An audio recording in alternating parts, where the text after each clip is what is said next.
sur les registres akashiques. Alors, si vous souhaitez une consultation ou si vous souhaitez faire une formation pour devenir lecteur de registres akashiques. Parce qu'il y a des choses importantes à savoir. Le premier truc à savoir, c'est évidemment comment ça fonctionne. Donc, lorsqu'on va lire un registre akashique, on va avoir accès à la bibliothèque akashique où il y a des gardiens. Et ça ne peut se faire qu'avec la permission de la personne. Ok ? On est accompagné et on est en contact aussi avec ses guides et on va aller donc lire le registre de la personne. On n'a pas le droit d'aller lire un registre d'une personne qui ne nous a pas donné l'autorisation. D'accord ? Donc pour quelqu'un qui vient me consulter, je ne pourrais pas aller voir le registre akashique d'une autre personne. Par contre, ce qu'on pourra regarder, c'est l'interaction qu'a cette personne dans votre vie.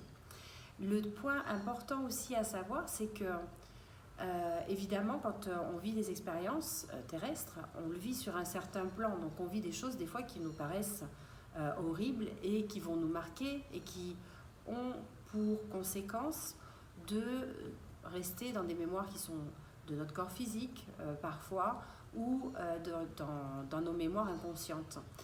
L'idée, c'est d'arriver à les libérer aussi les points bloquants dans les relations, mais en aucun cas on va aller changer le passé. Mais par contre, ce qui va être changé, c'est notre perception du passé. On va aller le voir, mais d'une manière beaucoup plus haute. Donc l'idée, c'est pas que vous en ressortiez traumatisé, parce que moi je vois et j'entends, et c'est peut-être une grande mode d'avoir des lectures de registres akashiques. Vous pouvez pas, normalement vous en ressortez pas traumatisé, mais grandi. Parce que quelle que soit la manière dont vous avez choisi de mourir dans les autres vies, parce qu'on choisit, elles sont là pour nous apprendre des choses, soit parce qu'on va laisser des êtres qui nous sont chers, soit parce que des êtres chers nous laissent, et qu'on puisse acquérir et retrouver le cadeau caché de ces expériences qui ont été difficiles. Ok ? Tant qu'on n'arrive pas à avoir un certain niveau de compréhension, les expériences se répètent dans nos vies, dans cette vie-là, mais aussi dans les autres vies, jusqu'à ce qu'on arrive à ce niveau de conscience qui nous permet de mieux comprendre les expériences. Donc la lecture de registre akashique, elle nous permet d'y voir plus clair. Pour devenir évidemment lecteur de registre akashique, il faut avoir un certain niveau de compréhension des expériences, du libre arbitre, des destinées, du processus de réincarnation, du processus du karma, une certaine sagesse. Comment est-ce qu'on fait pour sortir tout simplement de certaines situations à travers par exemple le pardon. Enfin voilà, toutes ces techniques-là sont hyper importantes. De faire une formation qui pourrait enseigner tout, c'est bien, mais je pense que la base pour devenir formateur, c'est hyper important déjà de comprendre sa vie, de pouvoir comprendre le processus de vie de manière générale, mais pas de le comprendre que de manière intellectuelle, mais à travers le cœur.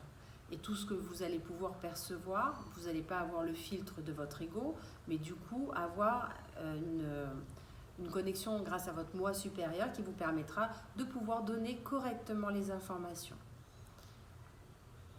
Parce que moi, quand j'entends des personnes qui me disent « Ah mais oui, mais en fait, je suis restée traumatisée ». Oui, c'est normal parce que je suis morte sur un bûcher en tant que sorcière. Évidemment que c'est une mort qui est traumatisante. Mais si on ne va pas plus loin que ça et qu'on donne juste l'information, c'est qu'on n'a rien compris au registre akashique. Voilà. Et ensuite, moi, ce que je demande aussi pour les formateurs, pour les lecteurs de registre akashique, ceux qui veulent faire la formation, c'est d'avoir un certain niveau en énergétique. Parce qu'il est hors de question qu'on donne l'information et qu'on n'en fasse rien. Donc d'avoir un bon niveau de sagesse et de compréhension, et dans un deuxième temps, aussi d'avoir un niveau en énergétique pour aller traiter la situation. Voilà, c'est pas plus que ça, mais que ce que vous demandiez pour une lecture ou que vous demandiez pour une formation, la lecture aussi, c'est de la même manière, il faut pouvoir aussi avoir accès à un certain niveau de sagesse pour pouvoir recevoir ces informations sur vos vies passées. Il y a une raison pour laquelle tout est... Quand on revient sur Terre, quasiment tout est oublié, qu'on garde des choses et des mémoires inconscientes. Mais ces mémoires inconscientes ou ces capacités inconscientes qu'on va aller réveiller, elles doivent être réveillées, mais vraiment avec beaucoup de sagesse. d'accord?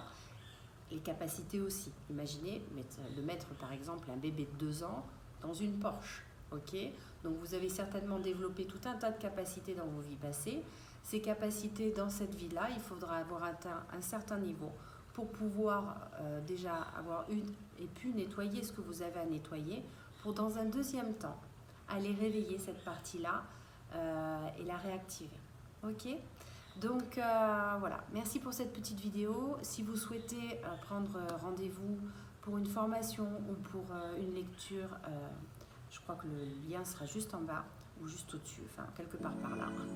Et je vous dis à très bientôt.